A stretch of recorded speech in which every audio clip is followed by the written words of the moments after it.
జై వీరబ్రహ్మజై గోవిందమాంబజై. నేను మీ కృష్ణమాచార్య శ్రీ బ్రహ్మపదం. చేతబడి లాంటి ప్రతికూలవంతమైన శక్తుల వల్ల మనకేదైనా ఇబ్బంది కలుగుతుంది. చేతబడి లేదా చెడు ప్రయోగం గురించి మనం వింటూ ఉంటాం. ఈ ప్రతికూలవంతమైనటువంటి శక్తుల వల్ల ఆర్థిక నష్టం, ఆరోగ్య నష్టం, మానసికమైనటువంటి సంబంధమైన విషయాల్లో ఇబ్బందులు మనం చూస్తుంటాం. ఉన్న ఫలంగా ఒక్కసారిగా ఆరోగ్యం క్షీణించిపోతుంది. మనకు రావలసినటువంటి ధనం కూడా స్తంభించిపోతూ ఉంటుంది. ఉన్న ఫలంగా మనం ఊహించినటువంటి విపత్తు ఎదుర్కొంటున్న సందర్భంలో మన మీద ఏదైనా చెడు ప్రయోగం జరిగిందేమో, ఈ చెడు సంబంధమైనటువంటి పరిస్థితుల వల్ల మనం ఇబ్బంది పడుతున్నామేమో అన్న భావన కలుగుతుంటుంది. కాబట్టి ఎవరి జీవితంలోనైనా ఆకస్మికమైన ఉపద్రవాలు వచ్చినప్పుడు, శత్రువులు ఎవరైనా తాంత్రిక సంబంధమైన విషయాల్లో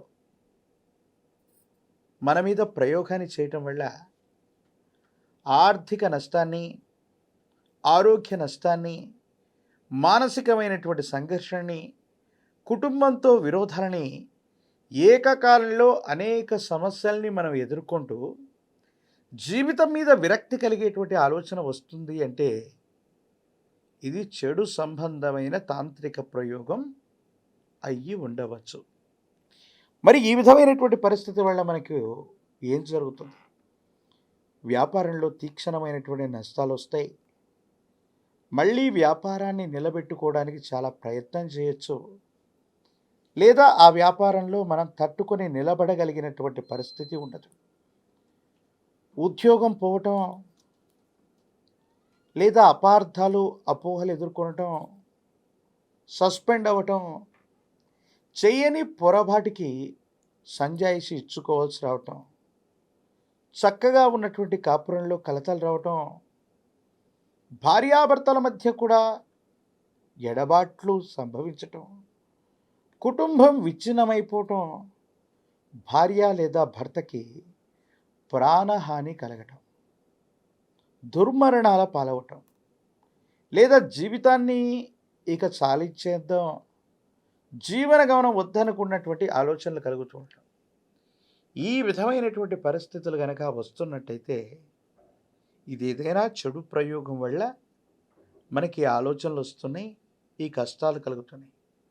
అంతేకాకుండా ఈ మధ్యకాలంలో మనకు సంబంధించిన వాహనాలు అవ్వచ్చు, మన కుటుంబ సభ్యులకు అవ్వచ్చు, తరచుగా ప్రయాణాలు చేస్తున్న సందర్భంలో ప్రమాదాలు సంభవిస్తూ ఉన్న ప్రమాదాల వల్ల ఆస్తి నష్టం, ప్రాణ నష్టం, లేదా తీవ్రమైనటువంటి భయము, ఆందోళన కలుగుతూ ఉన్న ఇది చెడు ప్రయోగం అని మనం భావించవలసిన పరిస్థితి. మరి ఇంత విధమైనటువంటి చెడు విధానంలో చెడు ప్రయోగాలు మన మీద కలుగుతూ ఉన్నప్పుడు ఈ నకారాత్మకమైనటువంటి శక్తుల యొక్క ప్రభావం నుంచి మనల్ని మనం ఎలాగా సంరక్షణ చేసుకోవటం? విశేషవంతమైనటువంటి పరమేశ్వరుడు సమస్త భూతగణాలకి అధిపతి అయినటువంటి పరమేశ్వరుడే మనల్ని సంరక్షిస్తాడు. ఎక్కడైతే పరమశివుడు యొక్క 3వ నేత్రంతో ఉన్నటువంటి చిత్రపటం ఉంటుందో, ఎక్కడైతే పరమశివుడి యొక్క 3వ నేత్రం కనిపిస్తూ ఉంటుందో అక్కడ ఇటువంటి చేతబడులు, చెడు సంబంధమైనటువంటి ప్రయోగాలు ఉండవు. ఎక్కడైతే పరమశివుడికి సంబంధించిన నమక చమక మంత్రాలు, పాశుపతాలంటారు, ఈ పాశుపత మంత్రాలు వినబడుతుంటాయో అక్కడ చేతబడుల యొక్క ప్రస్తావన ఉండదు. ఎక్కడైతే అనునిత్యం పరమేశ్వరుడి యొక్క శివలింగార్చన జరుగుతుంటుందో, ఎక్కడైతే పరమేశ్వరుడికి అనునిత్యం కేవలం శుద్ధ జలం, విభూతి భస్మం, మారేడు దళాలతో గనక పరమేశ్వరుణ్ణి పూజిస్తూ ఉంటారో అక్కడ చెడు ప్రభావాల యొక్క ప్రభావం కించిత్ కూడా ఉండేటువంటి అవకాశం ఉండదు. ఎవరైతే కాలస్వరూపమైనటువంటి కాళికా అమ్మవారిని, కాలభైరవుడి యొక్క ఉపాసన చేస్తుంటారో,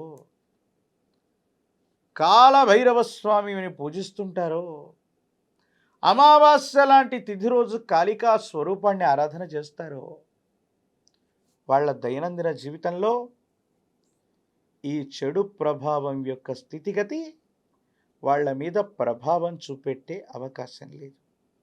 కాబట్టి అమావాస్య లాంటి పర్వదినాల్లో కాళికాదేవి స్వరూపాన్ని ఆరాధన చేస్తున్న, అష్టమి లేదా అమావాస్య పూట కాలభైరవుడి యొక్క అనుగ్రహం కలుగుతున్న, అనునిత్యం రుద్ర నమక చమక మంత్రాలతో కూడిన రుద్రాన్ని పాశుపతాన్ని చదివినా విన్నా, పరమేశ్వరుడికి అభిషేకం చేస్తూ ఉన్న చేతబడి చిల్లంగి లాంటి తీక్షణమైనటువంటి చెడు ప్రయోగాలు నశించిపోతాయి.